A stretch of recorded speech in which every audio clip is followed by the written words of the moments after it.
तेज कुमार शर्मा जी, जयपुर से। राधे राधे महाराज जी।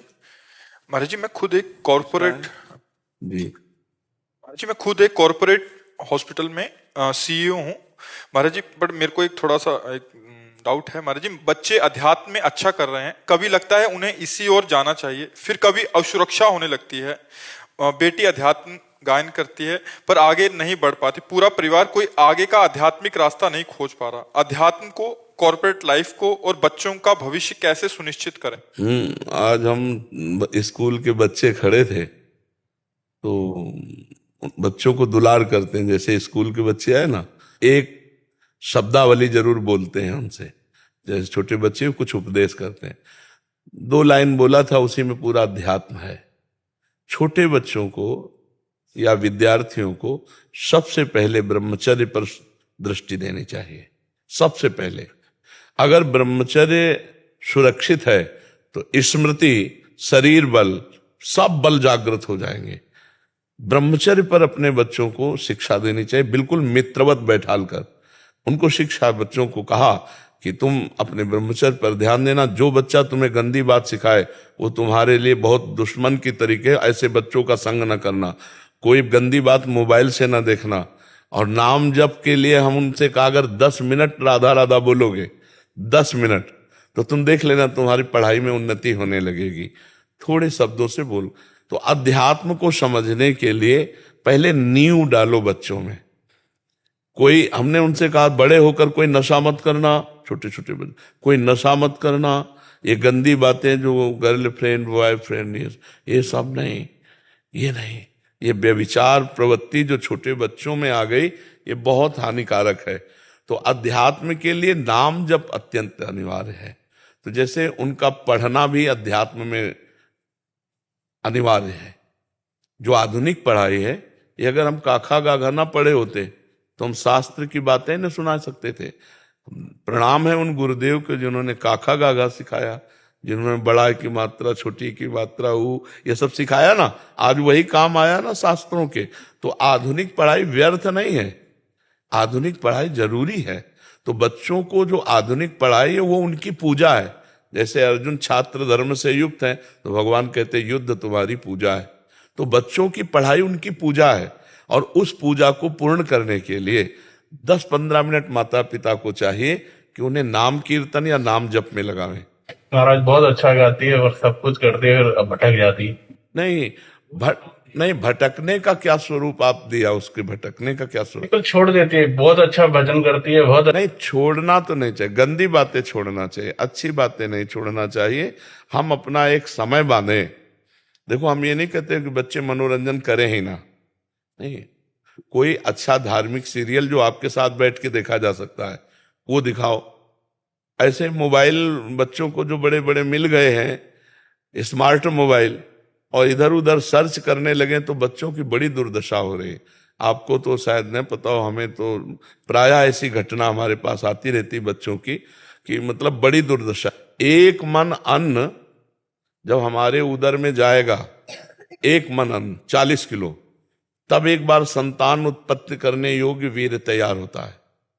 40 किलो पौष्टिक अन्न पाने पर एक बार संतान उत्पन्न करने की क्षमता वाला सप्तम धातु प्रकट होता है।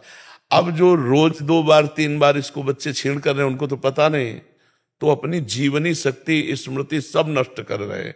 हमें लगता है बच्चों को पहले सिखाना जरूरी है कि वो ब्रह्मचर्य से रहें और विद्या को भगवान की पूजा समझे, जो अपनी पढ़ाई है, और 10-20 मिनट नाम संकीर्तन, नाम जप ये जरूर करें। और माता पिता से मित्रवत व्यवहार करें।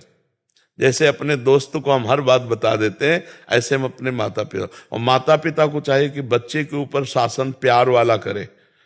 अगर तुमसे कोई गलती हो जाए ना तो हम आगे खड़े हो जाएंगे।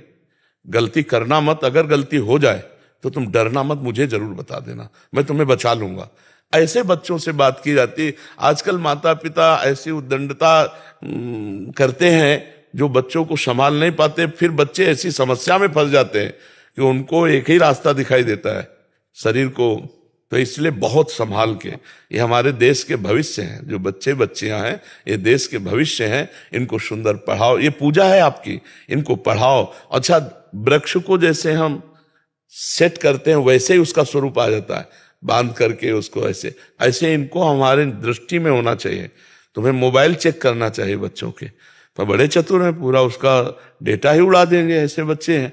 पर कोशिश करना चाहिए कि उनकी गलतियों को हम समझें।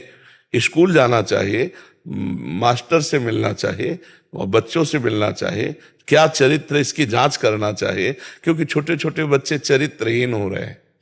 अगर चरित्रहीन हो गए तो फिर आगे क्या उन्नति करेंगे। तो इसलिए हमारी सबसे प्रार्थना है बच्चों से भी कि आप अच्छे चरित्र वाले बने, और माता पिता को प्रार्थना है कि बच्चों से मित्रवत व्यवहार किया जाए। समय का होता है ना, अब बच्चे इतने प्रवीण नहीं कि आपकी डांट को वो प्यार समझें, तो अब वो काट थोड़ी डालेंगे, वो तो उनका एक प्यार है जो एक शासन कर रहा है। लेकिन बच्चे इस बात से भयभीत हो जाते हैं, अगर पापा ये बात जान गए, मम्मी ये बात जान गई, अब वो अंदर ही अंदर घुटता रहता है और उसको कई तरह से टॉर्चर होता है दिमाग का बच्चों के साथ। तो हमें लगता है कि ये बच्चों को उन्नतिशील बनाने के लिए परिवार में कोई उनका शोषण न करे, ये भी बात ध्यान रखनी है। परिवार के जन, रिश्तेदार के जन ये शोषण न कर पाए, क्योंकि हमारे पास कई ऐसी शिकायतें आती हैं कि बच्चियों का परिवार में ही शोषण होता है, मामा भांजे, रिश्ते नाते, और यहाँ तक कि कहने में शर्म लगती पिता के द्वारा भी ऐसा, मतलब हमारे सामने। तो ऐसी रक्षा की जाए, हमारे भारत के भविष्य है। तो इसलिए अपने बच्चों का जीवन पवित्र रखो और नजर रखो, कोई रिश्तेदार नातेदार, ये अबोध बच्चे हैं, इन पर कहीं गलत हरकत ना कर।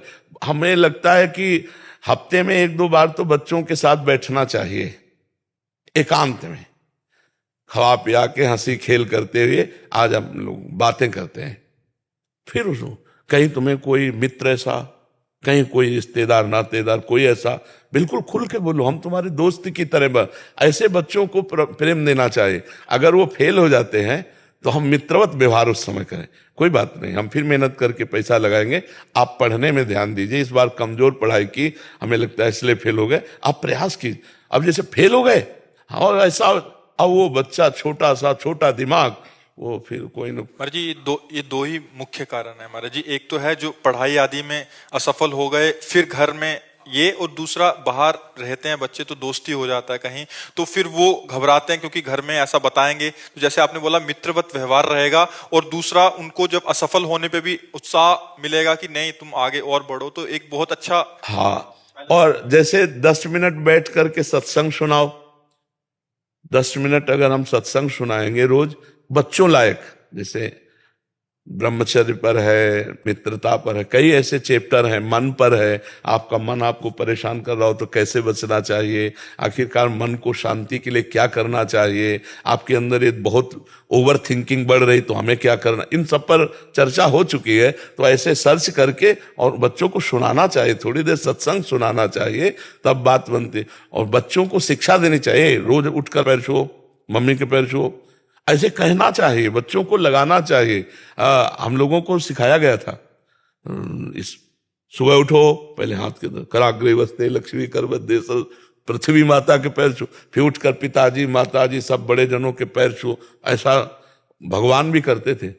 प्रातः काल उठ के रघुनाथा मात पिता गुरु नावयम। कौन सा बच्चा करता है, बिरला ही कोई कर। आप अपने मम्मी पापा के पैर छूते हो? सच्ची बताना रोज। आज का जन्मदिन है प्रभु जी, अच्छा। आज भी पैर नहीं छुए सुबह। और आप ऐसे ऐसे आपने ऐसे ऐसे कह, झूठ ना मत बोलो। अगर आप कह देते कि मैं नहीं छूता तो मैं प्रसन्न हो जाता, आपने झूठ बोला, ये गलत संस्कार है आपके। आप अच्छे बच्चे बनो। बहुत डांट तो लगेगी, डांट से नहीं डरना, लेकिन झूठ से तुम्हारे ऊपर विश्वास खत्म हो जाएगा। नहीं, अब हम आपसे पूछेंगे, आप ऐसा, आप जो बोलेंगे तो मुझे डाउट होगा, पता नहीं झूठ बोल रहा हो। झूठ नहीं बोलना चाहिए जी। आज तक गलती हुई, आज से मैं रोज अपने मम्मी पापा के पैर छूंगा, ऐसा बोलो। रोज अपने मम्मी पापा के पैर छूंगा। हाँ, बहुत सुंदर, इससे बहुत अच्छे आशीर्वाद मिलते हैं मम्मी पापा के। ठीक है, महाराज जी अगर कम शब्दों में बच्चों के लिए, क्योंकि माता पिता महाराज जी बच्चों को कहते हैं तो बच्चे आजकल ऐसे माहौल में रहते हैं कि वो सुनना ही पसंद नहीं करते कि ये तो समझ नहीं पा रहे कि जो हम, तो महाराज जी बच्चों के लिए कि वो उनकी दिनचर्या क्या हो, मतलब जैसे आप बता रहे हैं। हाँ, बच्चों की दिनचर्या में क्या है कि पहले तो उनको समय से उठाना चाहिए, सूर्य उदय के पहले उठाना चाहिए, क्योंकि जब सूर्य भगवान उदय होते हैं तो बुद्धि, श्री, यश ये सब नष्ट कर देते हैं। जो शयन करता है उसकी आयु भी नष्ट होती है, श्री कांति भी नष्ट होती है और स्मृति भी नष्ट होती है, बुद्धि भी नष्ट होती है। सुबह जब उठ करके सूर्य भगवान को नमस्कार किया जाता है और गायत्री मंत्र उच्चारण किया जाता है तो उसमें यही है कि मेरी बुद्धि को सत्य की तरफ प्रचोदयात, प्रेरित करो। जो तो भगवान सूर्य ज्ञान के दाता हैं। अगर बच्चा सूर्य उदय के पहले उठे, फिर तो उसके लिए माता पिता को उठना पड़ेगा महाराज जी। हाँ, पर आज की दिनचर्या है 2-3 बजे सोना और 11 बजे उठना, तो हमारा तो कोई मेल ही जोल नहीं पाता है। हमारा तो 11 तो कम में 2 बजे उठते हैं दिन में। हाँ, दिन में। तो बताओ 2 बजे नहीं, 2 बजे रात्रि के उठते तो हमारे से मिल जाती बात की, और 2 बजे रोड में आ जाते। अब कैसे हम दिनचर्या बताएं जब प्रातः की दिनचर्या ही नहीं बन पाएगी। हाँ, तो जैसे अब ये दिनचर्या करके और बच्चों को तांबे के पात्र में रखा हुआ जल अगर पिलाया जाए, वज्रासन में बैठकर पिए, थोड़ा टहलो, सौंच जाओ, स्नान करो, 10 मिनट व्यायाम करो और इसके बाद अपनी पढ़ाई पे लगो। तांबे के जो पात्र में रात भर जल रखा रहा है उसमें पावर होता है, बौद्धिक शक्ति और पेट साफ करने का पवित्र जल होता है। अगर उसको गर्म कर लेते हैं तो पेट के लिए और लाभदायक होगा। थोड़ा हम गर्म करके उस जल को लेकर शौच करके, स्नान करके व्यायाम करें और व्यायाम करके पढ़ाई करें, और हम उस पढ़ाई के समय ये भाव करें ये हमारे भगवान की पूजा है। क्योंकि बच्चों को ज्यादा पूजा पाठ में, पढ़ाई में लगाओ, पढ़ाई करें, और इसके बाद जब बाल भोग पाने का समय तो 10 मिनट राधा नाम कीर्तन करो और वो बाल भोग पाओ। 10 मिनट नाम के बाल भोग और फिर अपने स्कूल जाओ।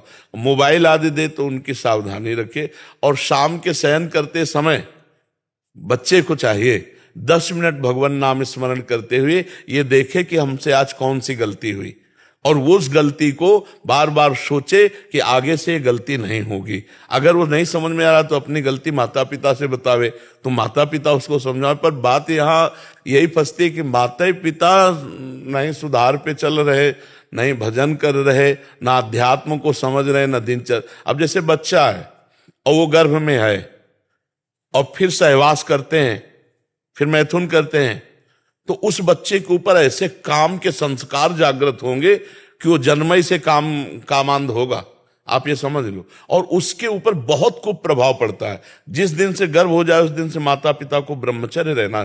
कौन माता पिता ब्रह्मचारी रहने, मतलब गर्भ की जो संस्कार प्रवृत्तियां हैं वो देने के लिए पहला लक्षण होता है। जब दिन माता को पता चल गया अब गर्भ हो गया तो अब सहवास बंद, जब तक बालक का प्रादुर्भाव नहीं होगा, और फिर शब्द तो उस तब तक ब्रह्मचर्य। अब इतनी क्षमता माता पिता में रह नहीं गई। माता पिता भागवतिक चिंतन करें, भागवतिक पवित्र भोजन बनाएं, भगवान को भोग लगाए, बच्चों को पवाएं, तो उनसे उनकी बुद्धि शुद्ध हो। अब ये सब होता होगा किन्हीं किन्हीं घरों में, लेकिन सब घरों में तो ऐसा नहीं होता होगा। पर ये जो प्रथा चली 11 बजे 12 बजे 1 बजे तक सोने की दिन की, ये बिल्कुल बुद्धि को भ्रष्ट कर देगी। सूर्य भगवान के उदय होते जो आदर नहीं करता भगवान सूर्य का, तो कम से कम उठ जाए, इतना आदर कर ले कि सैया छोड़ दे। मान लो ना अर्घ दे ना संध्या करे, उसकी बुद्धि नहीं काम कर रही, पर इतना तो कर दे। अब बताओ जब आप कहते हो कि 2-2 बजे दिन तक लोग सोते हैं। हाँ, एक यहाँ भगत जी आए थे, उन्होंने कहा 11 बजे के पहले तो मिल ही नहीं सकते, क्योंकि 11 बजे तो हम सो के उठते हैं, और यहाँ 11 बजे हमारी सारी दिनचर्या समाप्त हो जाती है 12 बजे रात्र से। और सबसे बड़ी बच्चों के लिए दिनचर्या ये है कि वो कभी भी गंदे बच्चों का संग ना करें, मोबाइल से गंदी बातें ना देखें, गंदी कोई क्रिया ना करें, तो लड़कते पड़कते वो भगवान की तरफ, अध्यात्म की तरफ चल सकते हैं। लेकिन गंदे आचरण करेंगे फिर जिधर भी ये देखे, जिधर भी